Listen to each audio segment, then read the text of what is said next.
नमस्कार दोस्तों। देश में कोरोना का कहर बहुत ही विकराल रूप से फैल चुका है और लोगों की ज़िंदगी ऐसे जा रही है जैसे कीड़े-मकोड़ों की हो।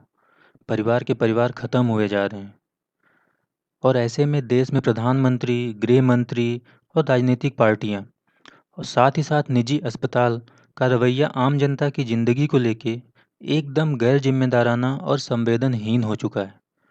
ऐसा लगता है जैसे इन्होंने अपना ज़मीर बेच दिया है।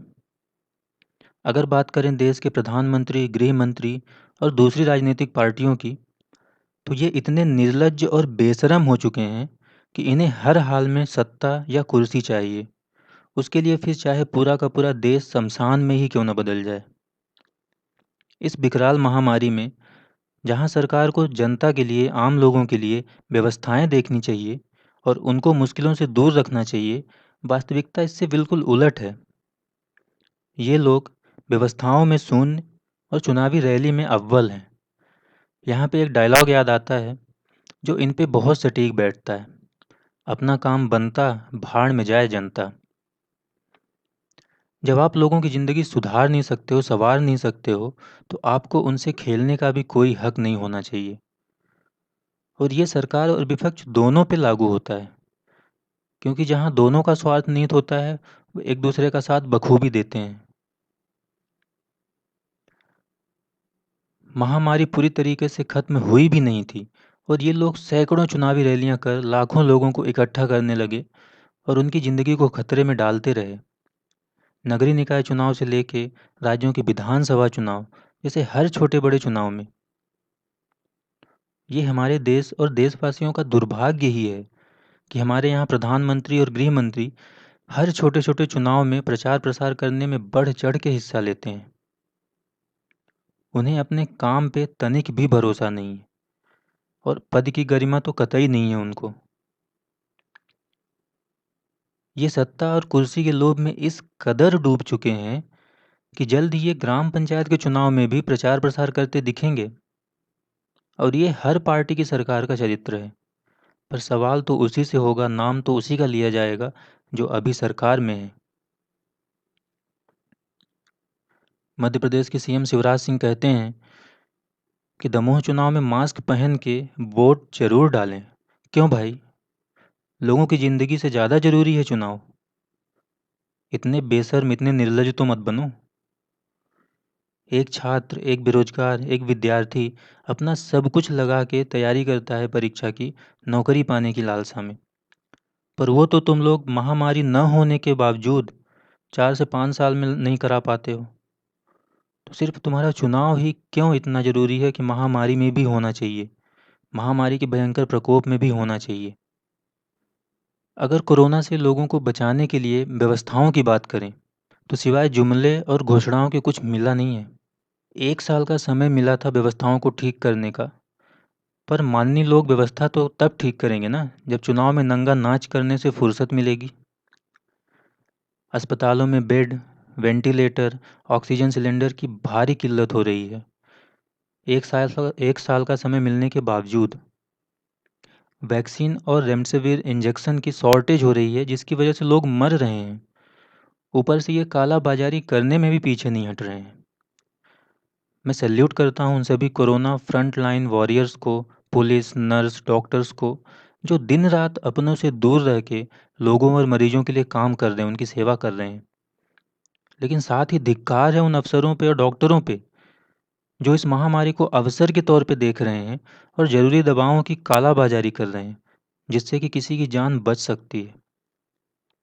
लोगों का क्या है? सरकार की कृपा से जीते जी भी लाइन में लग रहे थे, मरने के बाद भी लाइन में लग रहे हैं, टोकन का इंतज़ार कर रहे हैं।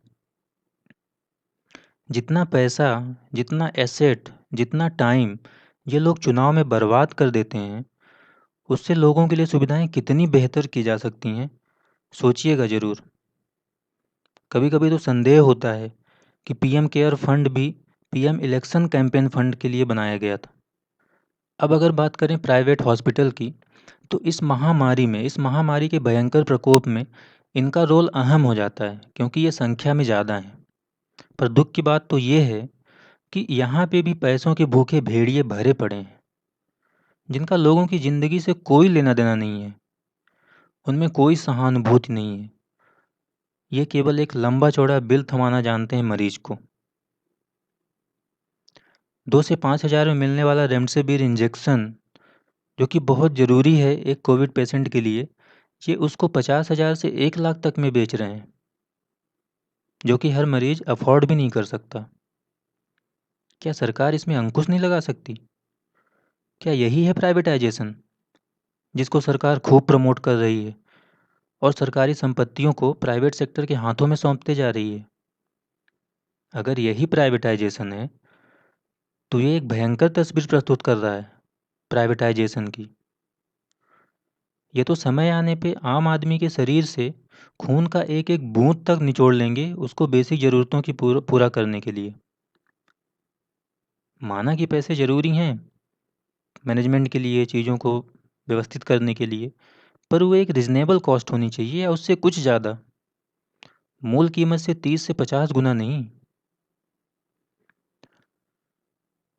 अब अगर बात करें ऐसे लोगों की, जो इन पार्टियों की चुनावी रैली का हिस्सा बनते हैं, तो धन्य हैं ये गधे, जो 1 दिन या 1 सप्ताह या 1 महीने की बोटी के लिए खुद के साथ-साथ अपने पूरे परिवार को खतरे में डाल देते हैं।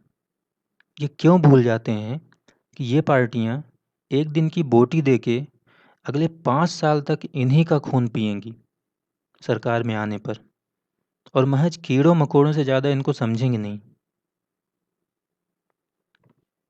खैर, ये हमारे देश की विडंबना ही है कि यहाँ लोग सदियों से इतने सताए हुए हैं, इतने बेबस और लाचार हैं कि कोई इनकी थोड़ी-सी भी मदद कर दे, तो ये उनको अपना भगवान मानने लगते हैं, चाहे वो नेता हो या धार्मिक बाबा।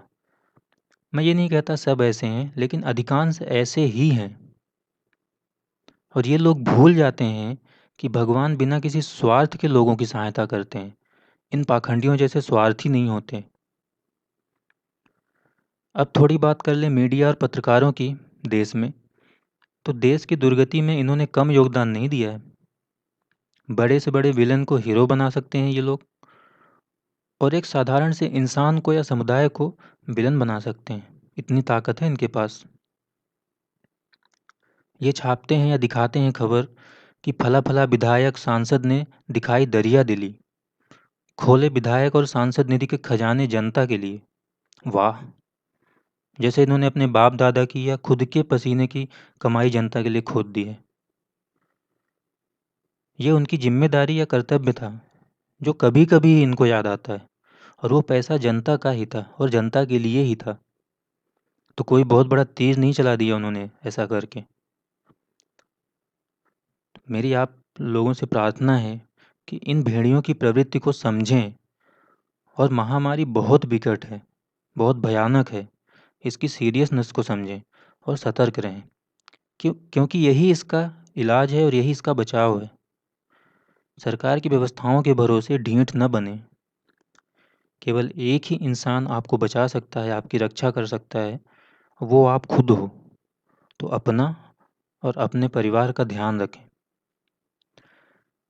ये मेरी और मेरे जैसे लाखों आम लोगों के हृदय की वेदना है।